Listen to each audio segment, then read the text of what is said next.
Hi friends, my self doctor Vikas single और बात करेंगे आज होम्योपैथी की। तो होम्योपैथी में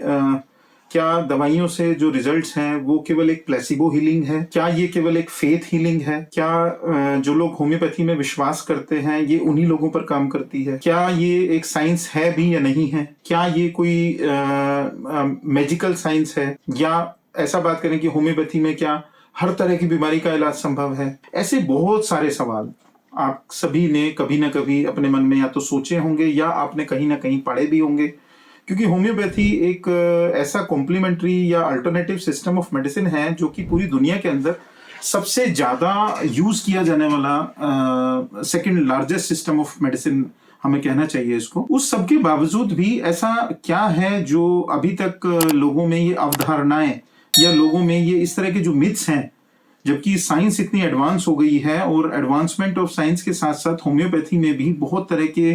जो रिसर्च मेथोडोलॉजी जो आजकल यूज किए जा रहे हैं वो उसके अकॉर्डिंग भी अगर देखा जाए तो बहुत सारी चीजें आज प्रूव हो चुकी हैं। जैसे फॉर एग्जांपल अगर हम बात करें कि किसी भी तरह के जो टाइफाइड फीवर है या किसी भी तरह का जो डेंगू फीवर है या किसी भी तरह के जो ऐसी डिजीजेज हैं, ऑटो इम्यून डिजीज हैं जहां पर कोई और मेडिसिन काम नहीं कर रही हैं, वहां पर भी होम्योपैथी हेल्प दे पा रही है अपने पेशेंट्स को। तो इट मीन्स दवाइयों में तो ताकत है। तो जहां तक बात रहती है फेथ हीलिंग की, तो फेथ हीलिंग तो दोस्तों ये बहुत पुरानी बात है कि जिस चीज के ऊपर आपको ट्रस्ट होता है, विश्वास होता है, तो वो विश्वास एक दिन में नहीं बनता है। हजारों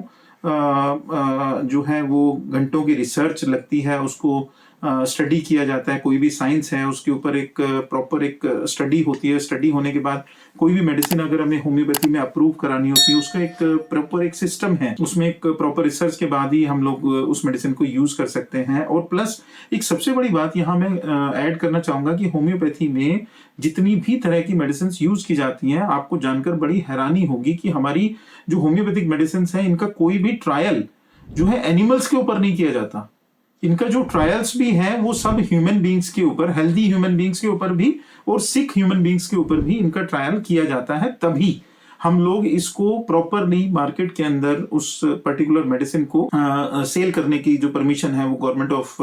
इंडिया के द्वारा या डिफरेंट टाइप्स की गवर्नमेंट्स जो अलग अलग कंट्रीज में है, होम्योपैथिक फार्माकोपिया के अकॉर्डिंग ही उसकी परमिशन दी जाती है। तो ये बड़ी समझदारी वाली बात डॉक्टर हैनीमैन ने जिस टाइम पे होम्योपैथी बनाई गई थी उस टाइम पे ये दुनिया में ऐसा करने वाले वो पहले एक डॉक्टर थे जिन्होंने एडवाइस किया था कि जब हमें दवाई ह्यूमन बींग्स को देना है तो हम जो एक्सपेरिमेंट है वो रैबिट्स के ऊपर या एक्सपेरिमेंट्स जो है वो माउस के ऊपर क्यों करें। तो यहाँ बड़ी समझदारी वाली बात है और ऐसा मानना भी चाहिए और इस बेसिस के ऊपर भी होम्योपैथी में बहुत एडवांस रिसर्च की जानी चाहिए, जिसमें कि अभी बहुत सारी रिसर्च की जो संभावनाएं हैं, पॉसिबिलिटीज हैं, वो अभी भी बहुत सारी हैं। अपार संभावनाएं होम्योपैथी में हैं। लेकिन एक मैं ऐसा भी यहाँ पे ऐड करना चाहूंगा, एक बड़ी अनफॉर्चुनेट सी चीज है कि होम्योपैथी इस चीज में बड़ी पीछे है कि हम लोग रिसर्च वाला जो पार्ट है उसमें बहुत पीछे लैग कर रहे हैं। रीजन बीइंग जो बच्चे हैं आज की डेट में वो होम्योपैथी में या मेडिकल सिस्टम में आने वाले, पहली बात तो जो बच्चे हैं वो कम हो गए हैं। उसकी वजह से जो होम्योपैथिक मेडिकल साइंस के अंदर जितना स्टडी करना चाहिए, तो homeopathy as a second choice of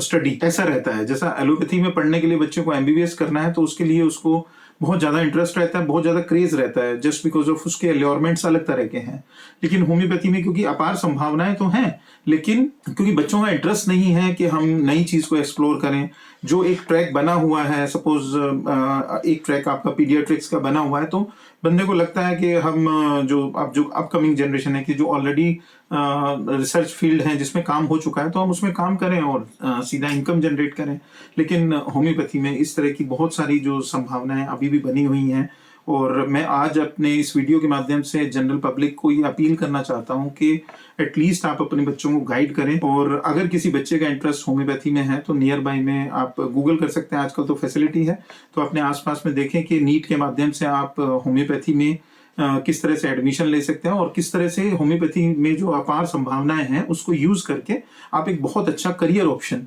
जो है होम्योपैथी में भी बना सकते हैं। बाकी के कुछ भी इस तरह का कुछ आपको हमें हमारे से जानकारी लेनी हो तो आप व्हाट्सएप पे डायरेक्ट हमें हमारे व्हाट्सएप नंबर पे कांटेक्ट कर सकते हैं और कोई भी जो इस तरह की डिटेल्स हैं वो हम अपनी तरफ से कोशिश करेंगे आपको उस तरह की डिटेल्स आपको दी जाए।